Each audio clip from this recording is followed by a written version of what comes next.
அண்மை செய்தியை பார்த்துக் கொண்டிருக்கிறோம். டெட் தேர்வு விவகாரத்தில் சீராய்வு மனு தாக்கல் செய்ய தமிழக அரசு முடிவு செய்திருக்கிறது. அண்மை செய்தியாக பார்த்துக் கொண்டிருக்கிறோம். டெட் தேர்வு விவகாரத்தில் உச்சநீதிமன்ற தீர்ப்பை அடுத்து தற்போது சீராய்வு மனு தாக்கல் செய்ய தமிழ்நாடு அரசு முடிவு செய்திருக்கிறது. அண்மை செய்தியாக பார்த்துக் கொண்டிருக்கிறோம்.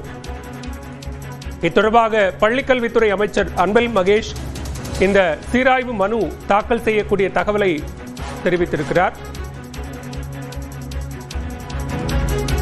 இத்தொடர்பான கூடுதல் விவரங்களோடு இணைகிறார் செய்தியாளர் செல்வசூரியன். செல்வா, விவரங்கள். தேர்வு ஆசிரியர்கள் அந்த தேர்வு தொடர்பாக உச்சநீதிமன்ற தீர்ப்பு என்பது கடந்த 1ஆம் தேதி வெளியாகி இருந்தது. அந்த 1ஆம் தேதி வெளியாகி இருந்த தீர்ப்புக்கு எதிராக தமிழ்நாடு அரசு பள்ளிக்கல்வித்துறையின் சார்பில் சீராய்வு மனு என்பது தாக்கல் செய்யப்படும் என தற்போது பள்ளிக்கல்வித்துறையின் அமைச்சர் அன்பில் மகேஷ் தனது சமூக வலைதள பக்கத்தில் அறிக்கை ஒன்றை வெளியிட்டிருக்கிறார்.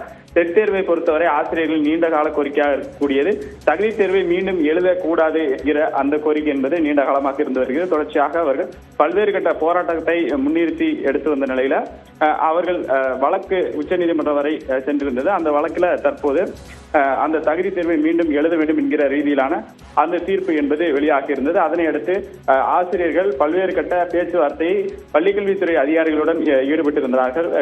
கடைசியாக பார்த்தோம் என்றால் 4வது கட்ட பேச்சுவார்த்தை கூட தலைமைச் செயலகத்தில் நடைபெற்று வந்த நிலையில தற்போது அந்த மனுக்கு எதிரான அந்த வழக்குக்கு எதிரான அந்த தீர்ப்புக்கு எதிரான சீராய்வு மனுவை தமிழக அரசு சார்பில் செய்யப்படும் என அறிவிக்கை என்பது தற்போது வெளியாகி இருக்கிறது. பாலு